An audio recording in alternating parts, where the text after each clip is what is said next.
बिस्मिल्लाहिर्रहमानिर्रहीम। मैं अदनान अहमद भट्टी आपको आइट कॉलेज और कंप्यूटर साइंस में खुशामदीद कहता हूँ। उम्मीद करता हूँ कि आप सब खैरियत से होंगे। आज मैं बाकायदा तौर पे वेब डेवलपमेंट का आगाज करने जा रहा हूँ, जिसके अंदर मैं आपको आज आउटलाइन के बारे में बता दूंगा कि वेब डेवलपमेंट के अंदर हम किस तरह से इस कोर्स को लेके चलेंगे। तो चलते हैं अपने लेक्चर की तरफ।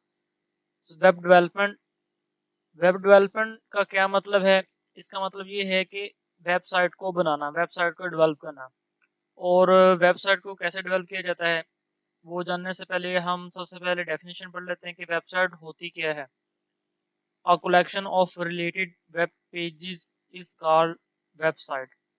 तो वेब पेजेस जो हैं उनको आपस में जोड़ दिया जाए किसी खास तरीके से तो क्या बन जाती है? वेबसाइट बन जाती है।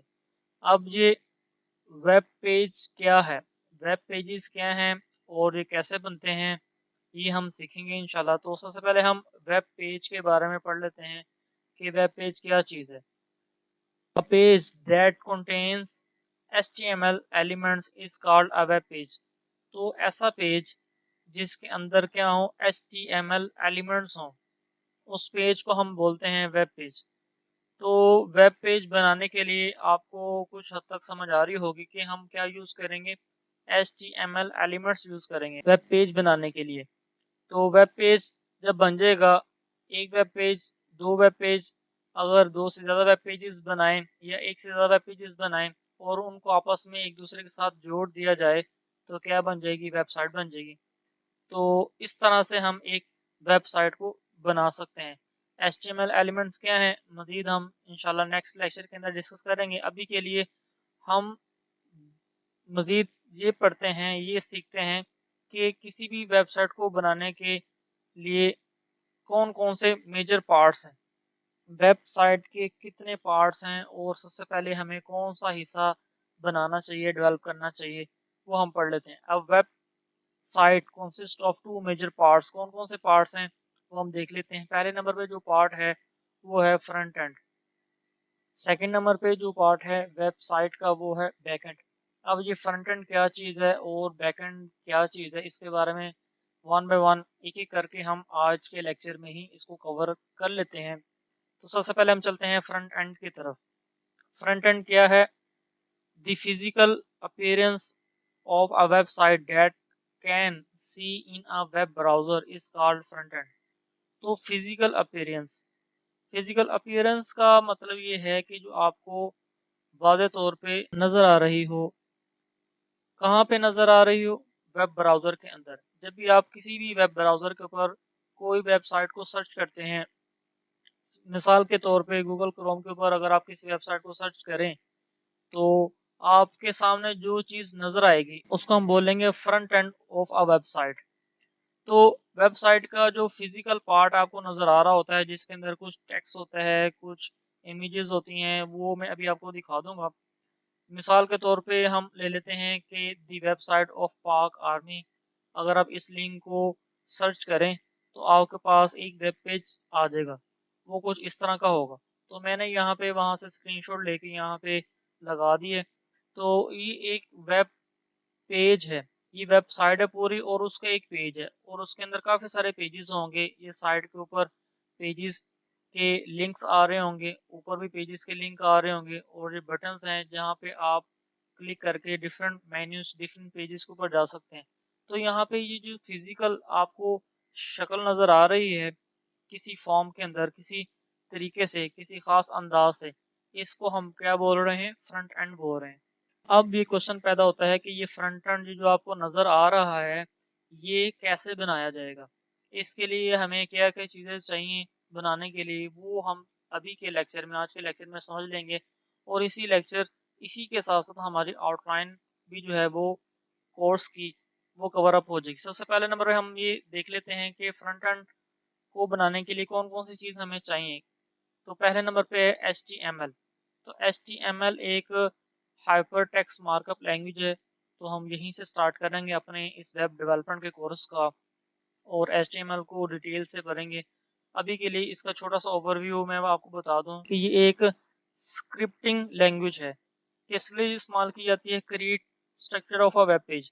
तो अभी के लिए हमें जो थोड़ी देर पहले मैंने आपको दिखाया था वेब पेज नज़र आ रहा था, और उसके अंदर जितना भी स्ट्रक्चर बना था, ऊपर वाला हिस्सा, सेंटर वाला और साइड पे जितने भी पार्ट्स थे, वो जितने भी एलिमेंट्स आपको नज़र आ रहे थे, वो बेसिकली HTML के एलिमेंट्स थे।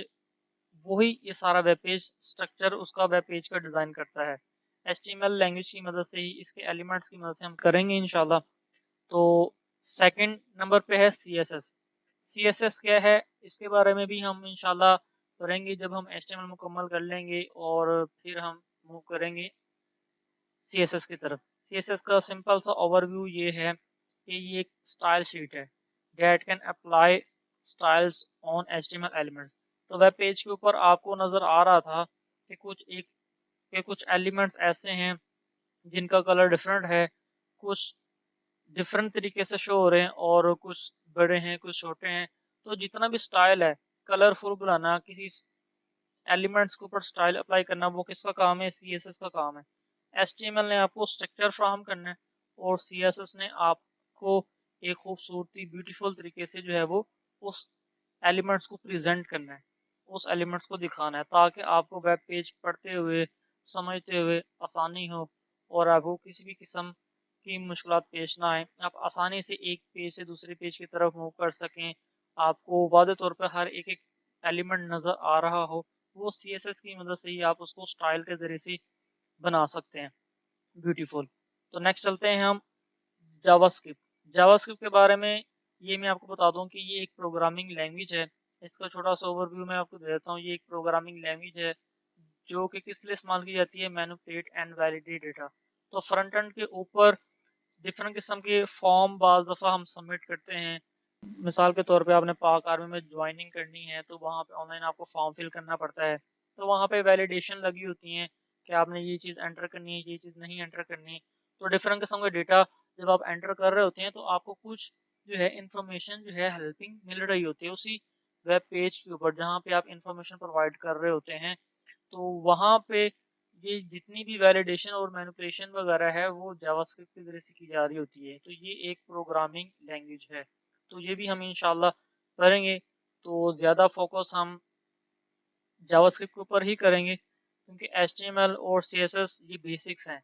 अगर ये नहीं आएंगी तो जावास्क्रिप्ट बेकार है। बेसिकली जितनी भी वर्किंग होती है वो सारी की सारी HTML के ऊपर ही होती है। HTML के एलिमेंट्स के ऊपर ही CSS अप्लाई की जा रही होती है। HTML एलिमेंट्स के ऊपर ही जावास्क्रिप्ट को अप्लाई किया जा रहा होता है, मैनिपुलेट किया जा रहा होता है। बेसिकली ये तीन चीज़ें ही ज़रूरी होती हैं। आप HTML और CSS इन दो चीज़ों की मदद से भी आप वेब पेज बना सकते हैं, फ्रंट एंड बना सकते हैं, लेकिन उसके अंदर अगर डेटा की मैनिपुलेशन वगैरह करनी है, तो उसके लिए जावास्क्रिप्ट ज़रूरी होगी आपके लिए। तो नेक्स्ट हम देख लेते हैं कि कौन सी चीज़ ज़रूरी है फ्रंट एंड डेवलपमेंट के लिए। जेक्यूरी। जेक्यूरी के बारे में मैं आपको बता दूं कि ये एक लाइब्रेरी है जावास्क्रिप्ट की। Use easiest way to manipulate data. इसको किस लिए इस्तेमाल किया जाता है? कि आसान तरीके से आप डेटा को मैनिपुलेशन कर सकें। आप जावास्क्रिप्ट के जरिए से भी डेटे की मैनिपुलेशन या वैलिडेशन वगैरह कर सकते हैं, लेकिन जेक्यूरी ने आपका काम आसान कर दिया है कि आपको ज़्यादा कोड लिखना नहीं पड़ता। आप जो है थोड़ा कोड कम लाइंस में जो है वो ज़्यादा काम सर अंजाम दे सकते हैं। तो ये एक अच्छी लाइब्रेरी है। लेकिन जावास्क्रिप्ट एक जो है वो लैंग्वेज है, प्रोग्रामिंग लैंग्वेज है, इसी से निकली है, इसी से बनाई गई है। तो इस जेक्यूरी के अंदर कुछ लिमिटेशन है, कुछ ऐसे काम है जो आप नहीं कर सकते, उसके लिए फिर आपको जावास्क्रिप्ट ही यूज़ करनी पड़ती है। लेकिन अक्सर ज़्यादातर काफ़ी सारी चीज़ें जो हैं वो आप जेक्यूरी के ज़रिए से सर अंजाम दे लेंगे आसानी के ज़रिए से। पांचवा नंबर पे है बूटस्ट्रैप। बूटस्ट्रैप बेसिकली क्या है, इसके बारे में छोटा सा ओवरव्यू ये है कि ये CSS का फ्रेमवर्क है। किस लिए इस्तेमाल किया जाता है? Use easiest way to apply styles on HTML elements. तो हमने जैसे कि पढ़ा कि CSS स्टाइल अप्लाई करने के लिए इस्तेमाल की जाती है। तो ये बूटस्ट्रैप बेसिकली फ्रेमवर्क है CSS का। इसके अंदर बने बनाए स्टाइल मौजूद होते हैं, हम उनको यूज कर लेते हैं। तो बूटस्ट्रैप एक आसान तरीका है CSS अप्लाई करने का, स्टाइल्स अप्लाई करने का, ताकि हमारे एलिमेंट्स बहुत खूबसूरत तरीके से फ्रंट एंड के ऊपर नज़र आ रहे हैं। यहाँ तक मैं आपको बताता चलूँ कि फ्रंट एंड डेवलपमेंट जो है वो HTML CSS के जरिए से आप बना सकते हैं, लेकिन जावास्क्रिप्ट अगर डेटा मैनिपुलेशन करनी है तो आपको वो ज़रूरी है। और बाकी ये दो लाइब्रेरी और फ्रेमवर्क हैं, ये एक्स्ट्रा हैं, ये आपका काम आसान करने के लिए हैं। तो आपने जो स्टार्ट करना है वो HTML CSS जावास्क्रिप्ट के ऊपर आपने ग्रिप बना लेनी है। हम इसी को वन बाय वन कवर करेंगे, फिर इंशाल्लाह बाकी जो है वो लाइब्रेरी jQuery और बूटस्ट्रैप की तरफ मूव करेंगे। तो बुनियादी तौर पे जो ज़रूरी चीज़ें हैं, जो ज़रूरी हैं वो हैं HTML CSS और जावास्क्रिप्ट।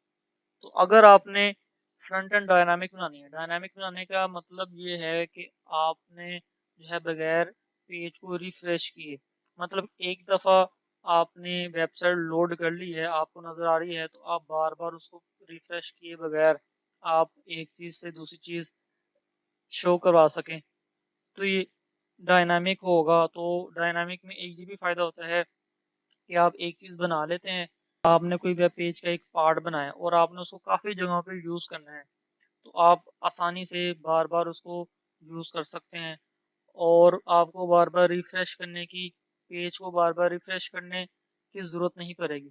तो आप फौरी तौर पे जो है बगैर रिफ्रेश किए आप चीज़ें जो है वो शो करवा सकते हैं फ्रंट एंड के ऊपर। तो जिस वजह से इसको डायनामिक बोला जाता है। तो उसके लिए जो आजकल सबसे ज़्यादा यूज़ की जा रही है वो रिएक्ट JS है। मैं भी रिएक्ट जेएस के अंदर ही काम कर रहा हूँ, तो इंशाल्लाह आपको मैं रिएक्ट जेएस के ज़रिए से डायनामिक वेबसाइट बनाना सिखाऊंगा। लेकिन उसके लिए आपको ये HTML CSS जावास्क्रिप्ट बूस्टर वगैरह ये सारी चीज़ें आनी चाहिए। कम से कम HTML CSS जावास्क्रिप्ट तो लाजमी आनी चाहिए। हम पहले इन्हीं के ऊपर फोकस करेंगे।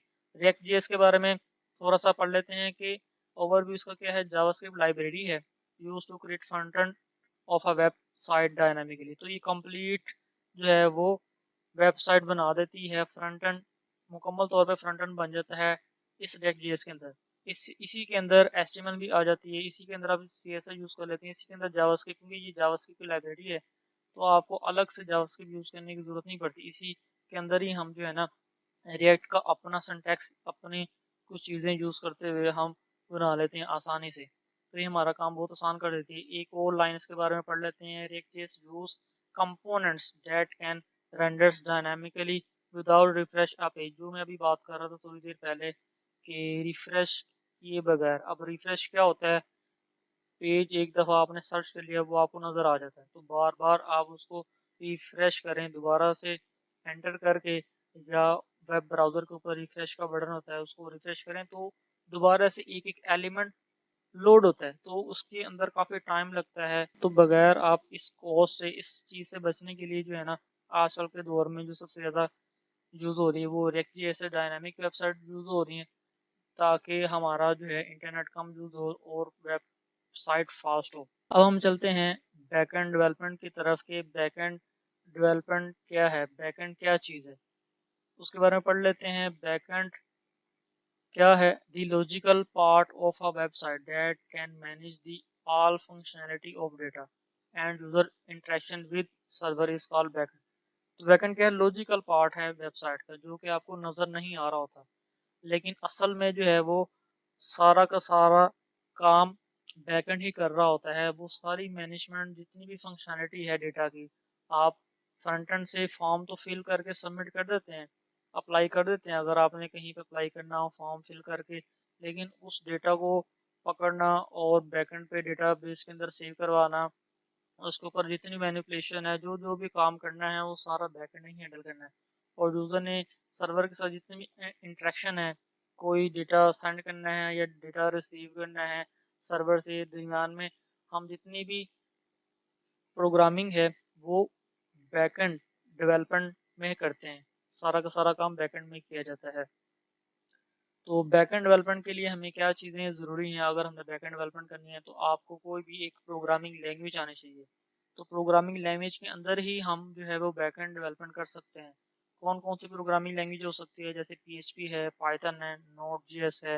ये यूज़ की जाती हैं इम्प्लीमेंट करने के लिए जितनी भी फंक्शनैलिटी है, लॉजिकल फंक्शनैलिटी है बैकएंड के ऊपर, वो सारी की सारी इस प्रोग्रामिंग लैंग्वेज के अंदर ही इम्प्लीमेंट की जाती है। दूसरे नंबर पे हमें क्या चीज़ ज़रूरी होती है? वो डेटाबेस।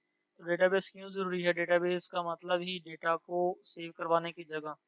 तो अभी के लिए इसका ओवरव्यू ये है कि यहाँ पे डेटा सेव होता है तो हम जितना भी डेटा यूज़र से लेते हैं या यूज़र को शो करवाते हैं वो हम कहाँ पे सेव करते हैं, उसकी मैनिपुलेशन कहाँ पे होती है, डेटाबेस के अंदर होती है, और दरमियान में प्रोग्रामिंग लैंग्वेज सारा का सारा जो है ना इंटरेक्शन का काम कर रही होती है, ये सारी मेंटेनेंस कर रही होती है। तो माई एसक्यूएल आई और या मोंगोडीबी डेटाबेसेस हैं, ये मेंटेन करने के लिए इस्तेमाल किए थे जितना भी डेटा है वेबसाइट का। तो होप सो आपको जो है वो समझ आ गई होगी कि फ्रंट एंड डेवलपमेंट क्या है और बैक एंड डेवलपमेंट क्या है। ये मैंने आपको आसान अल्फाज में सिंपल तरीके से समझा दी है। आप इसी वीडियो को बार बार सुने समझें, और अगर कोई क्वेश्चन होता है तो आप कमेंट में कर सकते हैं, तो मैं इंशाल्लाह आपके क्वेश्चंस के आंसर भी किया करूँगा। तो अभी के लिए आप ये समझ लें फ्रंट एंड डेवलपमेंट क्या है और बैक एंड क्या है। तो वक्त के साथ साथ हम एक एक चीज़ को डिटेल से भी करेंगे। तो ये सिर्फ ओवरव्यू था, तो अभी आपने परेशानी होना अगर आपको समझ नहीं है तो आप वीडियो को बार बार देखें। तो जितनी समझ आती है वेल एंड गुड, तो वक्त के साथ साथ आप मज़ीद चीज़ें सीखते जाएंगे। तो हम नेक्स्ट मूव करेंगे फ्रंट एंड डेवलपमेंट की तरफ। और जैसे आपको पता है कि सबसे पहले हमें जो सबसे चीज़ फ्रंट एंड डेवलपमेंट के लिए ज़रूरी है वो है HTML लैंग्वेज। तो हम स्टार्ट करेंगे HTML से। तो नेक्स्ट लेक्चर इंशाल्लाह HTML के ऊपर होगा। अभी के लिए बहुत शुक्रिया वीडियो देखने का। अगर आपने लाइक नहीं किया तो लाइक कर दें, अगर आपने सब्सक्राइब नहीं किया हुआ चैनल तो सब्सक्राइब कर दें, और इस वीडियो को शेयर करें। बहुत शुक्रिया। अस्सलाम वालेकुम वरहमतुल्लाह।